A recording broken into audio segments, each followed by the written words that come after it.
Today, mental health stigma is prevalent in our society and is adversely impacting the mentally ill as well as individuals working within the mental health profession. Members of the mental health community are continuously forced to contend with external and internal discrimination in addition to societal ostracization. This stigma contributes to a nefarious culture of shame and impedes on an individual's propensity to seek mental health treatment. The prejudiced roots of societal stigma are reinforced by ignorance and a lack of personal exposure. Through my interviews with both a counselor and a friend who has been diagnosed with a mental health disorder, I will shed light on the prejudiced reality of societal stigma from the perspective of the mental health community. Hello, this is Dana Payne. He's my boss and he's the executive director of A Path with Heart Counseling. Hi. Hi. It's good to see you, Sophie. Nice seeing you too. Yeah. So, would you say mental health stigma impedes on your patients' willingness or receptiveness to fully engage in therapy and their treatment? How so? It's a difficult question to answer because normally by the time a client or patient has called my office, they've already reached out themselves seeking help.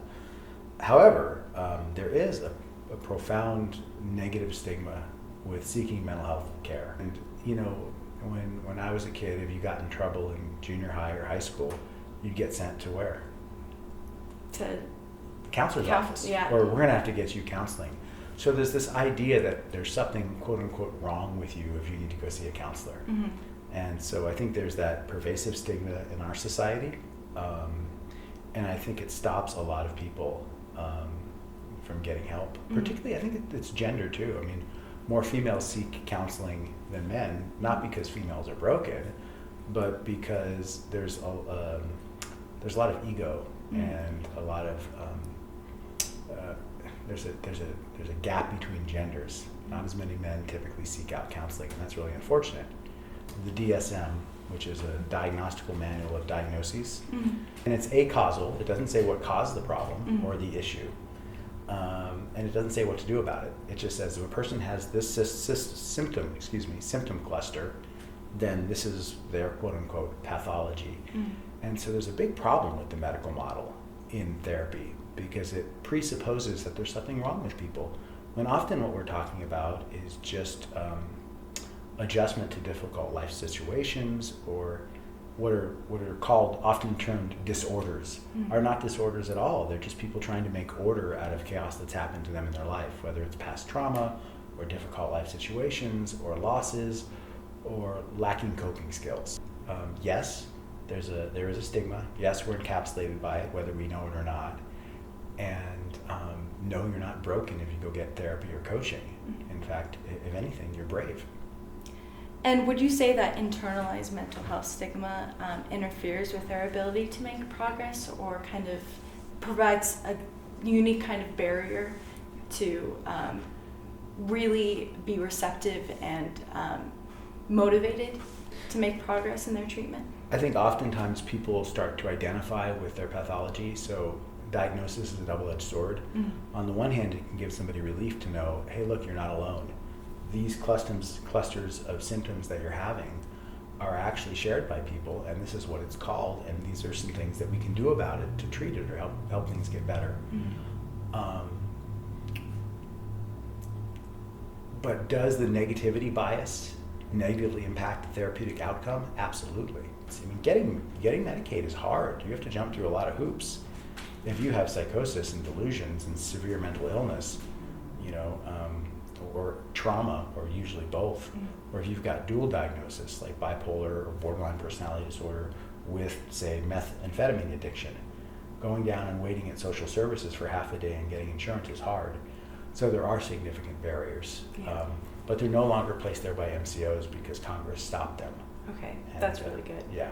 Most of my clients have college degrees. They're highly functional. They're often falsely referred to as the wounded well. They're not well. Sometimes they're suicidal.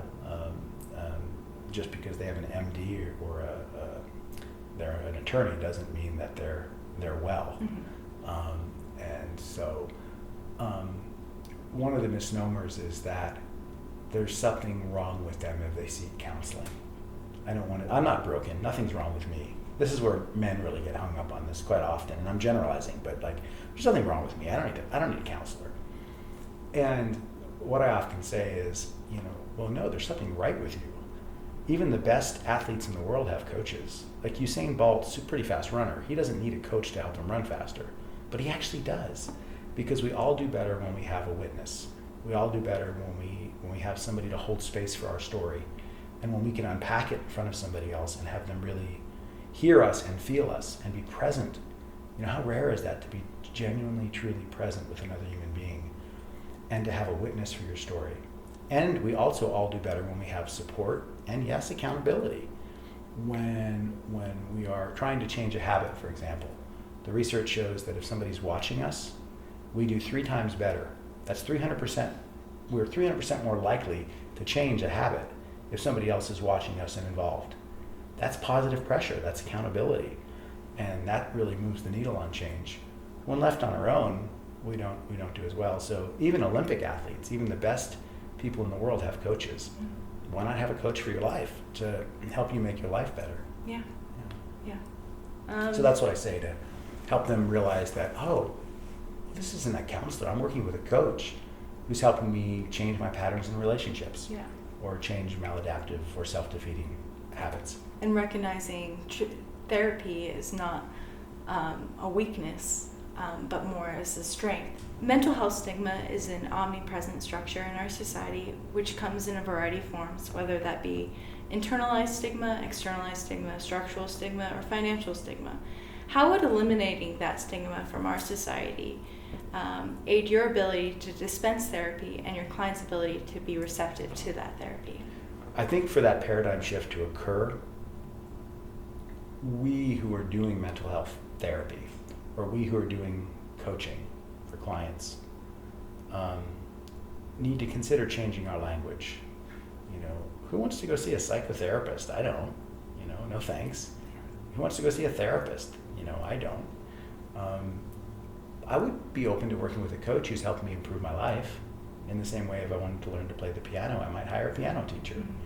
And so I think as therapists, if we can change our psychology and stop thinking of ourselves necessarily as experts in other people's lives, but we're there to be of service and to hold space and help them change. Essentially, people go to counseling or therapy or coaching for 3 things, right? They want to change something in their life, or they want to change the way they feel about something in their life. So they want to change something, or they want to change the way they feel. One of those 2 things. Or the third thing is they want to develop insight into themselves. So our job is to help facilitate that insight so a person can find out their innermost, deepest truths, like what's most authentically true for them. And then providing guidance to help them change thoughts and behaviors so that they can live that truth more boldly and clearly and honestly, and then providing directional support to help them follow through. Yeah. That's it. It's not rocket science. It's no matter who you're working with, I think that's primarily the goal. Yeah, and just getting rid of that negative medical mindset where you're not trying to eliminate a mental illness, but you're really just helping someone facilitate growth in their life. Many years ago, I saw this cool comic strip. I forget the magazine, but it's this guy. He's crawling through the desert, and his clothes are tattered and torn. He's got a beard. He's like dying. And he comes across this table, and at the table are these 3 professionals with clipboards, and he says, "Oh, thank God, a panel of experts." It's the last thing he needs, right? He needs love, he needs food, he needs water, he needs to get out of the heat.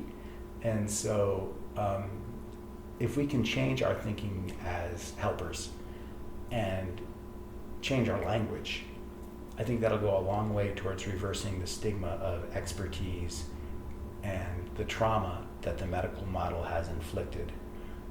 That's the work of Martin Seligman. That's what he's about. I know there's a group of people who've completely rewritten the DSM.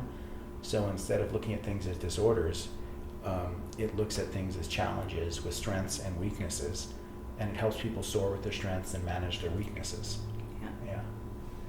Is there anything you'd want someone struggling with mental health stigma to know? We're all fucked up in our own ways, and we're all amazingly and brilliant in our own ways. So I guess I want the person to know that we all have challenges and we all have gifts. And it's our job to be grateful and celebrate our gifts. And to the extent we're able to overcome our challenges, or at least manage them better, so that we don't suffer. So that we don't suffer. And until we learn that, life is going to keep teaching us the same lessons over and over in one form or another. If at the age of 51 or 20 years of doing it, if I didn't learn something, I'd have to be an idiot. And I'm not saying I'm not an idiot. I'm just saying that when you do something long enough and you really are curious, you ought to learn some things. Yeah. Yeah. Well, thank you. You're welcome. Thanks, Sophie. Thank you. So this is Fiona. She's my friend and an incredible human being who's also a film student and who has also struggled with mental health issues just like me. So, yeah. Yay! What mental health conditions do you struggle with? So I've been clinically diagnosed with depression and anxiety, although that was when I was 13 and I haven't been evaluated since then. Mm-hmm. And now there's a lot more things I feel like I would be comfortable talking to a therapist about and stuff like that. I just haven't been in to be reevaluated. Yeah. How has externalized stigma, whether that comes from family members, friends, peers, teachers, affected your propensity to reach out for help and seek treatment for your mental health condition? I think it's greatly affected how I view not only myself, but also the way I react to symptoms and stuff like that, and the way I interact with my life. A lot of explicit stigma revolves around me not being able to function sometimes when I am overcome with depression or anxiety, and there's a lot of reactions of why are you like this, or there's a lot of weight of the expectation of people who are honestly trying to help but don't have an understanding that it's not something that they can fix. And I have a lot of guilt when people try to help me and they're like, see, look, I did this, so be happy. That's not how it works. And so having to explain yourself and having to explain your mental health condition is frustrating, sounds like. Yeah, no, a lot of it is me trying to, because I am very open about mental health stigma. So a lot of it is me trying to explain that what happened is okay, and I feel also the more I establish that I have dealt with mental health issues, I also feel the more my friends are able to come to me about when they're experiencing the same things. So establishing that dialogue, having the other person understand what you're going through, and having an open communication about your mental health struggles contributes to a healthier environment where you feel safe and the other person can understand you and doesn't stigmatize you or doesn't discriminate against you, or because a lot of mental health stigma and externalized stigma is not ill-intentioned. It's not mischievous. It's not there's not the intent to hurt somebody, but that ignorance and that misunderstanding of what a mental health issue is, what a mental illness is, creates an environment where invalidation happens. And sometimes it can be really harsh. Sometimes, when you say I'm feeling I can't breathe, I'm overwhelmed, and the person says, just get over it. Or why are you like this? You're embarrassing me. And there's some really toxic responses. People that, the people that do believe that they love you and are being loving towards you are in fact being harmful because they're not aware of the whole situation. Yeah. And how has those reactions, how has that externalized stigma contributed to your own internalized stigma about your own mental health issues? I think each time there's a negative response to reaching out, it becomes harder to reach out. And although there can be plenty of positive responses, not all of them can be as encouraging. They all have different levels, but the negative ones are the kind of ones that stick with you. It's a lot easier to point out the best days and then some pretty awful days, and you don't remember all those okay days. Yeah. And so I definitely, it makes it a lot harder to reach out when you're in need of help. When you have this constant fear of that, like, okay, but this person loves me, but what if I ruin it by telling them I'm having this issue? What if they stop being my friend because there's something wrong with me? Yeah. And it's this constant fear of kind of being discarded or trivialized or treated in a different way because you're being more open about yourself. Yeah, and that vulnerability that you extend to someone else, every time you're vulnerable and someone reacts in a negative way or a way that is unvalidating your feelings, it prevents you from being open with other people and having that open communication about your mental health struggles. You feel like there's something that you shouldn't be feeling. You feel like, I shouldn't be feeling sad about this. I don't have much to feel sad about. Why am I so weird? Why am I like this? And you become your own worst bully. You start having this inner monologue of all the other things people have said to you because you've been taught by people that you look up to, people you reach to for help, that what you are going through is not normal and not okay in like a bad way, like not okay in that you shouldn't like talk about it, you should ignore it, you shouldn't be feeling this way, so you're not feeling this way, just pretend it never happened. And that toxic like monologue becomes your inner monologue, and it worsens the situation. Yeah, and it becomes a mentality of negativity that you've internalized from all of the external stigma that you've experienced with people who may have the best intentions but came at it in an entirely wrong way, were negative.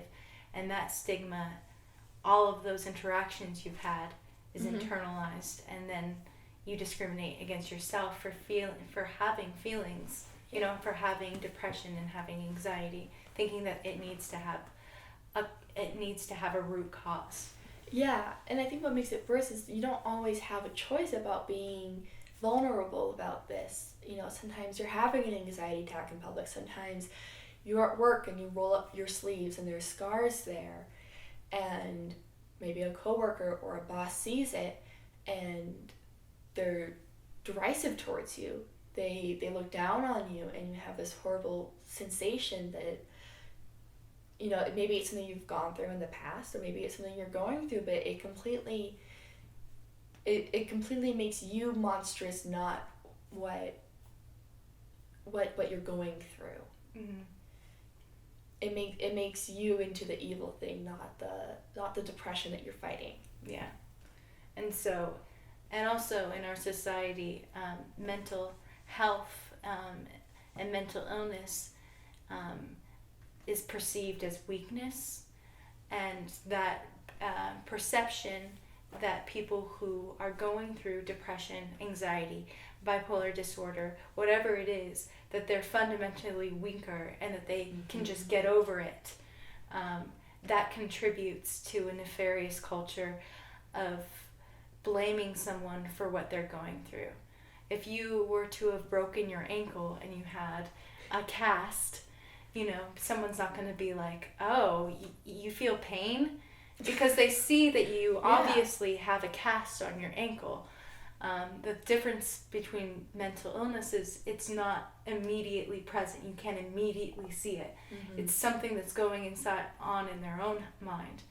And it's not something that I think everybody can empathize with. Like, we all, even though we might not have broken an ankle before, we all can imagine what that kind of pain feels like. We can all empathize with that. We've seen it on television a million times. You've seen maybe your neighbor fall down and injure themselves, and that's something you can associate. That's a real experience you've had because you've already had exposure to it. And so you can sympathize with this person's injury. But when it's this, kind of hidden, monstrous thing that nobody really talks. It's the boogeyman in the closet. It's people don't know how to react. And sometimes, you know, even if they do have good intentions, they don't know how to react to the situation. They've never been there. They don't know what to say. And so, you know, they say what everybody else has always said. How would you like someone, with the negative experiences that you've had when someone invalidates your mental health condition, and someone invalidates you when you're being vulnerable, how would you prefer someone react, or how would you prefer that conversation to go, and where it breeds the most productive or validating and empathetic environment? If that makes sense. So often not reacting with scorn or pity, acting with confusion is totally fine. You know, being open that you're not aware of what this person has gone through, being like, do you need my help? Are you okay now? Those are good questions. Or, I don't know how to respond to this. Can you tell me what to do? Really asking, because especially, you know, if this person didn't come to you with this vulnerability, having respect towards what they might have gone through and not trivializing it, especially in like public situations. It can be very difficult to talk about mental health issues, especially because of the stigma. But acting with awareness of that this person's going through a hard time, and to be there as, sometimes it can be difficult to be as there as a position of support, but being there as a point of understanding. And you know, if you're not feeling well enough equipped, you can say, do you need my help reaching somebody who can help you with this? Sometimes it can be hard to be the person when you're having a hard time to reach out to some official source. Yeah. Yeah. And just recognizing when someone is being vulnerable, holding space for that person, and appreciating their vulnerability, because it's an act of strength being vulnerable. It is, yes. And it's difficult to be so vulnerable with someone, especially when there's so much societal stigma attached to mental illness. So appreciating their vulnerability, validating their vulnerability, and listening is all key, all very important. Yep. Yeah, no, it's a lot of things that could be done that aren't being done, but there's still, you know, major progress if you look at the past decade even. You know, I hope we can be even further now, 10 years from now. You know, it's... And a lot of prejudice lies in microaggressions and small change is incremental, and it takes changing our society's perception towards the mentally ill, and changing how we think of it, and changing how positive we are towards mental illness, that it's not some scary boogeyman. We're not violent. We're not... The majority of people who actually suffer with the mental illness are quite, are valuable in our society, and recognizing that value and not stigmatizing them and holding space for them is all important. It's something that, you know, it's not something that we can control, but it's something that, well, sometimes for some people it can be something they can control, but it's not something we can decide to have or not have. Yeah. And so helping people find a point where it becomes manageable, or helping people who can never find it manageable and helping them find their way through life is so incredibly important. And I feel like we should be seeing more of it, you know, not just in like news stories and stuff like that, but in television, in movies, where we can represent the strength of asking for help. Because so many times in media, mental illness is this caricature, this completely inauthentic representation of mental illness as someone who's crazy, or someone who's violent, or someone who's unpredictable. Yeah, a good for nothing. Yeah, and when in reality, over 50% of Americans have experienced a symptom of a mental condition, and having an open dialogue, having a conversation, exposing people who may not be familiar with that, with mental health, and providing awareness is so important. Like, I know for me, it was a television show that showed me that, like, there is strength in asking for help.